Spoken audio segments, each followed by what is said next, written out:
மக்களவைத் தேர்தல் முடிவுக்கு பிறகு அதிமுக மேலும் இரண்டாக பிளவடையும் என்று சட்டத்துறை அமைச்சர் ரகுபதி கூறிய நிலையில் அதிமுக பொதுச் செயலாளராக எடப்பாடி பழனிசாமி நீடிப்பார் என்பதில் எப்போதும் மாற்றமில்லை என முன்னாள் அமைச்சர் வைகை செல்வன் பதிலடி கொடுத்துள்ளார். எடப்பாடி தலைமையிலான அண்ணா திராவிட முன்னேற்ற கழகம் செங்கோட்டையின் தலைமையிலே போகிறதா, வேலுமணி தலைமையிலே போகிறதா என ஜெயக்குமார் சொல்லியிருக்காரு. எடப்பாடி பழனிசாமி பதவி விலக வேண்டும், செங்கோட்டையின் அதுக்கு பொறுப்புக்கு வர வேண்டும் என்றெல்லாம் சொல்லியிருந்த செய்திகள் பத்திரிகைகளில் வந்திருக்கின்றன. எனவே அங்கே ஒரு மிகப்பெரிய பிளவு உருவாவதற்கான வாய்ப்பு இருக்கிறது. அது அவருடைய கற்பனை. அண்ணா திராவிட முன்னேற்ற கழகத்தினுடைய மகத்தான தலைவராக எடப்பாடியார் அவர்கள் தேர்ந்தெடுக்கப்பட்டு பொதுச் செயலாளராக செயல்பட்டு வருகிறார். ஆகவே அதில் எந்த மாற்றமும் இல்லை. திருவண்ணாமலை அருகே அமைச்சர் ஏவவேலுவின் மகன் சென்ற கார் விபத்தில் சிக்கியது. இதில் அமைச்சரின் மகன் மற்றும் கார் ஓட்டுநர் லேசாக காயமடைந்தனர். திருவண்ணாமலை அடுத்த தென்மாத்தூர் கிராமத்திலிருந்து அமைச்சர் ஏவவேலுவின் மகன் கம்பன் காரில் வீட்டுக்கு சென்று கொண்டிருந்தார். அப்போது கண்டாச்சிபுரத்திலிருந்து திருவண்ணாமலை நோக்கி வந்த மற்றொரு கார் அமைச்சர் மகனின் கார் மீது மோதியது. காரின் முன்பக்கத்தில் அமர்ந்திருந்த கம்பன் மற்றும் கார் ஓட்டுநர் லேசாக காயமடைந்தனர். மற்றொரு காரில் பயணம் செய்த இருவருக்கும் காயம் ஏற்பட்டது.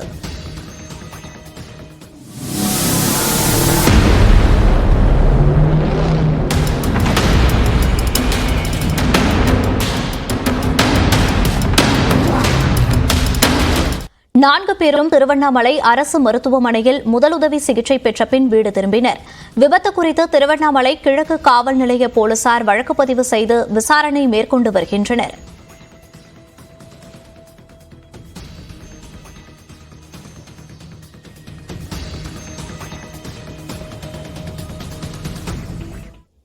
சென்னையில் அதிகாலையில் வீட்டின் முன்பு உறங்கியவர்கள் மீது கார் ஏற்றிய வடமாநில பெண் மதுபோதையில் இருந்தது தெரியவந்துள்ளது.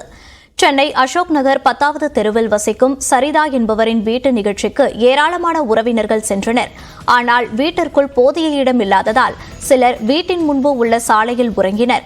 அப்போது அதிகாலை 4 மணி அளவில் மகாராஷ்டிரா பதிவின் கொண்ட சொகுசு காரை ஓட்டி சென்ற வடமாநில பெண் ஒருவர் வீட்டின் முன்பு உறங்கியவர்களின் காலில் வாகனத்தை ஏற்றினார். மேலும் காரை நிறுத்தாமல் தப்பிச் செல்ல முயன்ற நிலையில் சாலை முட்டுச்சந்து என்பதால் வாகனத்தை உறவினர்கள் சுற்றி வளைத்தனர். இதனைத் தொடர்ந்து விபத்து ஏற்படுத்திய வடமாநில பெண் காவல் நிலையத்தில் ஒப்படைக்கப்பட்டார். இதனிடையே விபத்தில் காயமடைந்த 4 பெண்கள் உட்பட 7 பேர் அரசு மருத்துவமனையில் சிகிச்சைக்காக அனுமதிக்கப்பட்டுள்ளனர். அதில் சரிதா மற்றும் பிள்ளைநாயகி என்ற 2 பெண்களின் கால் எலும்புகள் உடைந்ததாக உறவினர்கள் தெரிவித்தனர். நல்லா இருக்குன்றதுனால எல்லாம் வெளியில் வந்து கொண்டா எப்பவுமே காத்தோட்டமாக கொஞ்சம் படுத்துட்டு இருப்பாங்க.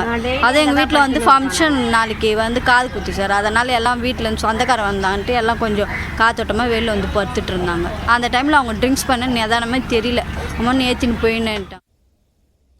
இந்நிலையில் விபத்தை ஏற்படுத்தியவர் மகாராஷ்டிராவை சேர்ந்த ஷில்பா என்பதும் சென்னையில் உறவினர் வீட்டிற்கு வந்ததும் விசாரணையில் தெரியவந்தது.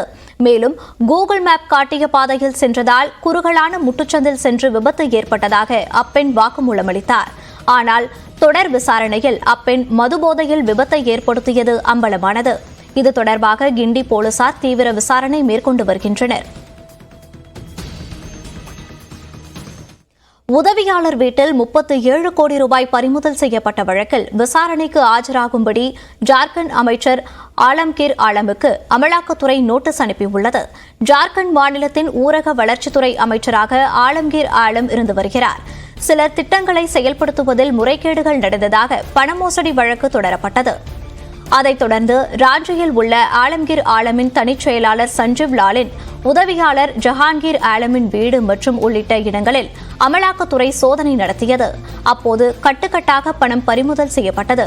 மொத்தம் 37 கோடி ரூபாய் இருந்த நிலையில் சஞ்சீவ் லால் மற்றும் ஜஹாங்கீர் ஆகியோர் கைது செய்யப்பட்டனர். இந்த நிலையில் மே 14ஆம் தேதி விசாரணைக்கு ஆஜராகுமாறு ஜார்க்கண்ட் அமைச்சர் ஆலம்கீர் ஆலமுக்கு அமலாக்கத்துறை நோட்டீஸ் அனுப்பியுள்ளது.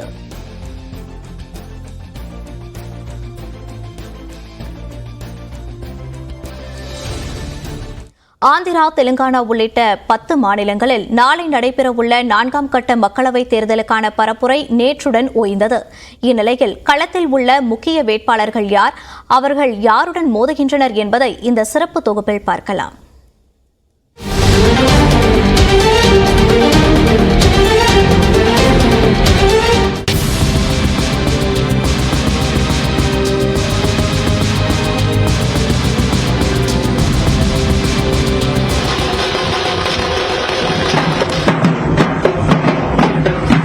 நாடு முழுவதும் 7 கட்டங்களாக நடைபெறும் மக்களவைத் தேர்தலில் 4ஆம் கட்ட வாக்குப்பதிவு திங்கட்கிழமை நடைபெறவுள்ளது. 9 மாநிலங்கள் மற்றும் ஒரு யூனியன் பிரதேசத்தில் உள்ள 96 தொகுதிகளில் ஆந்திராவில் உள்ள 25 தொகுதிகளுக்கும் தெலங்கானாவில் உள்ள 17 தொகுதிகளுக்கும் ஒரே கட்டமாக தேர்தல் நடைபெறவுள்ளது. உத்தரப்பிரதேசத்தில் 13 தொகுதிகளிலும், மகாராஷ்டிராவில் 11 தொகுதிகளிலும், மேற்கு வங்கம் மற்றும் மத்திய பிரதேசத்தில் தலா 8 தொகுதிகளிலும் வாக்குப்பதிவு நடைபெறுகிறது. இதேபோன்று பீகாரில் 5 தொகுதிகளிலும், ஒடிஷா மற்றும் ஜார்க்கண்டில் தலா 4 தொகுதிகளிலும், ஜம்மு காஷ்மீரில் 1 தொகுதியிலும் வாக்குப்பதிவு நடைபெறவுள்ள நிலையில் பாஜக, காங்கிரஸ், திரிணாமுல் காங்கிரஸ், YSR காங்கிரஸ் என பல்வேறு முக்கிய அரசியல் கட்சிகளை சேர்ந்த பலரும் தேர்தல் களத்தில் இருப்பது எதிர்பார்ப்பை ஏற்படுத்தியுள்ளது. ஆந்திர மாநிலத்தின் கடப்பா தொகுதியில் அம்மாநில முதலமைச்சர் ஜெகன்மோகன் ரெட்டியின் சகோதரியும் மாநில காங்கிரஸ் தலைவருமான YS ஷர்மிளா தனது உறவினரான YS அவினாஷ் ரெட்டியை எதிர்த்து களமிறங்கியுள்ளார். ஐதராபாத் தொகுதியை தொடர்ந்து 4 தேர்தல்களில் வென்று தனது கட்டுப்பாட்டில் வைத்துள்ள அனைத்திந்திய மஜ்லிஸ் கட்சியின் தலைவர் OYC 5வது முறையாகவும் வெற்றிக்கனியை பறிக்க பாஜக வேட்பாளரான நடிகை மாதவி லதாவுக்கு எதிராக போட்டியிடுகிறார். உத்தரப்பிரதேச மாநிலம் கன்னோஜ் மக்களவைத் தொகுதியில் 4வது முறையாக களம் காணும் சமாஜ்வாடி கட்சி தலைவர் அகிலேஷ் யாதவ் கடந்த தேர்தலில் ஏற்பட்ட தோல்விக்கு பதிலடி கொடுக்க பாஜக வேட்பாளர் சுப்ரத் பதக்குக்கு எதிராக வியூகம் அமைத்து பரப்புரை மேற்கொண்டார். இதேபோன்று மேற்கு வங்க மாநிலத்தின் கிருஷ்ணா நகர் தொகுதியில் திரிணாமுல் காங்கிரஸ் வேட்பாளர் மஹுவா மொய்த்ரா மீண்டும் போட்டியிடுகிறார். அவர் அரச குடும்பத்தை சேர்ந்த 554 கோடி ரூபாய் சொத்து மதிப்பை குறிப்பிட்டுள்ள அமிர்தா ராயை எதிர்கொள்வதால் தேர்தல் களம் எதிர்பார்ப்பை ஏற்படுத்தியுள்ளது. மேற்கு வங்க மாநிலம் பஹரம்பூர் தொகுதியில் திரிணாமுல் காங்கிரஸ் வேட்பாளரான முன்னாள் கிரிக்கெட் வீரர் யூசுப் பதானும் காங்கிரஸ் மூத்த தலைவர் ஆதிர் ரஞ்சன் சௌத்ரியும் நேருக்கு நேர் மோதுவதும் கவனம் பெற்றுள்ளது. பிரபல நடிகரும் பாஜகவிலிருந்து பிரிந்து திரிணாமுல் காங்கிரஸில் இணைந்தவருமான சத்ருகன் சின்ஹா அசான்சோல் தொகுதியில் பாஜகவின் மூத்த தலைவர்களில் ஒருவரான அலுவாலியை எதிர்கொண்டுள்ளார். பீகார் மாநிலம் பெகுசராய் தொகுதியில் மத்திய அமைச்சர் கிரிராஜ் சிங் இந்திய கம்யூனிஸ்ட் வேட்பாளர் அவதேஷ்குமாரை எதிர்த்து போட்டியிடும் நிலையில் ஜார்க்கண்ட் மாநிலம் குண்டி தொகுதியில் முன்னாள் முதலமைச்சரும் மத்திய அமைச்சருமான அர்ஜுன் முண்டா களம் கண்டுள்ளார். கடும் போட்டிக்கு மத்தியில் யார் யாரை வீழ்த்துவார்கள் என்பது ஜூன் 4ஆம் தேதி தெரிந்துவிடும். தான் இருக்கும் வரை குடியுரிமை திருத்தச் சட்டத்தை ரத்து செய்ய முடியாது என்று பிரதமர் நரேந்திர மோடி வாக்குறுதி அளித்துள்ளார். மேற்குவங்க மாநிலத்தில் சுற்றுப்பயணம் மேற்கொண்டுள்ள பிரதமர் மோடி பாஜக வேட்பாளர்களை ஆதரித்து பரப்புரை மேற்கொண்டு வருகிறார். இதன் ஒரு பகுதியாக பராக்பூரில் பிரதமர் மோடி வாகன பேரணி சென்றார்.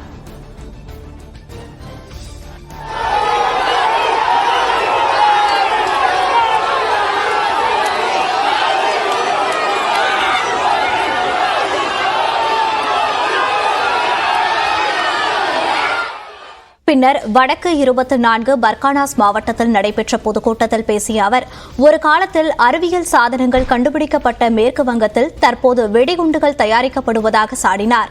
மேலும் அந்நியர்களை விரட்டிய வங்காளத்தில் இன்று திரிணாமுல் காங்கிரஸ் ஆட்சியில் சட்டவிரோத குடியேற்றம் நடைபெறுவதாகவும் பிரதமர் விமர்சித்தார்.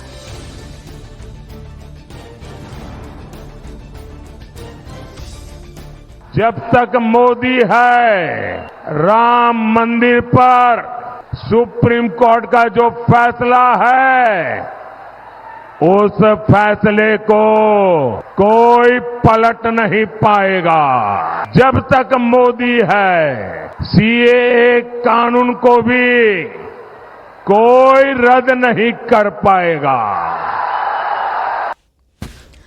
தொடர்ந்து பேசிய அவர், தான் இருக்கும் வரை மத ரீதியிலான இடஒதுக்கீட்டை அமல்படுத்த மாட்டேன் என்று வாக்குறுதியளித்தார். மேலும் மேற்கு வங்கத்தில் திரிணாமுல் காங்கிரசும் காங்கிரசின் இந்தியா கூட்டணியும் சமரச அரசியல் செய்வதாக பிரதமர் சாடினார்.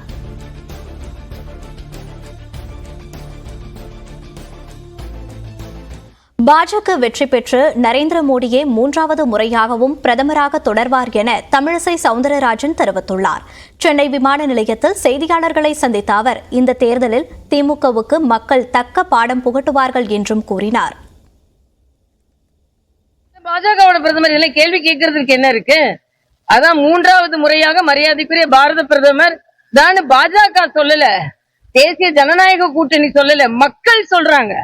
நீங்க எல்லா கருத்து கணிப்பிலும் உங்க பிரதமரா யார் இருக்கணும்னா 70% மேலான மக்கள் எங்கள் பிரதமராக மோடி அவர்கள் தான் இருக்கணும். அதுல கெஜ்ரிவாலுக்கு ஒருவேளை திரைக்குள்ள போன உடனே நினைவாற்றல் எல்லாம் போயிருச்சான்னு எனக்கு தெரியல. அதனால அவர் இப்ப கேள்வி கேட்கறது ஒரு அர்த்தம் இருக்கணும்ல. தெலங்கானாவில் நாளை நடைபெறவுள்ள மக்களவைத் தேர்தலுக்கான வாக்குப்பதிவு ஏற்பாடுகள் முழு வீச்சில் நடைபெற்று வருகின்றன. அங்குள்ள மாதிரி வாக்குப்பதிவு மையம் ஒன்றிலிருந்து செய்தியாளர் சுபாஷ் அளித்துள்ள தகவல்களை தற்போது பார்க்கலாம்.